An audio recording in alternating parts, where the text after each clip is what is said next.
2000 नाही तर 3000 देतो. उद्धव ठाकरेंनी विकास कामावरती बोलावं असं मुख्यमंत्री फडणवीसांनी म्हटलंय. आधी 1000 देतो बोललो होतो तेव्हा रिस्पॉन्स आला नाही. मात्र आता मुख्यमंत्री फडणवीस यांचं पुन्हा एकदा हे ठाकरेंना आव्हान बघायला मिळतंय. उद्धव ठाकरेजींच्या सभेमध्ये त्यांनी विकासावर एक वाक्य बोलून दाखवावं, एक त्यांनी केलेलं विकासाचं सामान्य माणसाचं काम सांगावं आणि मी 2000 रुपये द्यायला तयार आहे. पहिले 1000च देत होतो पण त्याला रिस्पॉन्स आला नाही म्हणून मागच्या सभेत मी 2000 केले आहेत. तुम्ही म्हणत असाल तर आज मी 3000 करतो की मी 3000 रुपये द्यायला तयार आहे. त्यांनी विकासावर एक भाषण या ठिकाणी करून दाखवावं. शिवसेना प्रमुख बाळासाहेब ठाकरे यांचाही जन्म पुण्यातला होता. तशी मुंबई माझी कर्मभूमी आहे असं मुख्यमंत्री देवेंद्र फडणवीस यांनी म्हणत राज ठाकरे यांच्या टीकेवरती पलटवार केलेला आहे.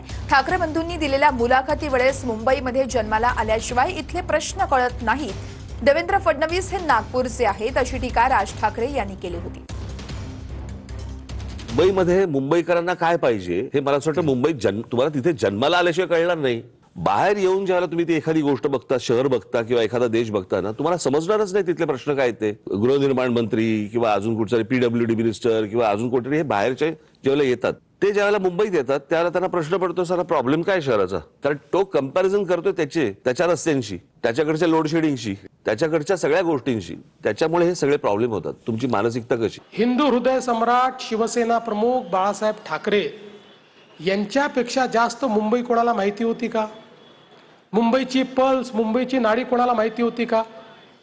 त्यांचा जन्म पुण्याला झाला होता, त्यांचाही मुंबईत झाला नव्हता. BDD चाळीमध्ये राहणाऱ्या मराठी माणसाला 80,000 लोकांना घर देण्याचं काम या मुंबई बाहेर जन्मलेल्या माणसांनी त्या ठिकाणी करून दाखवलं.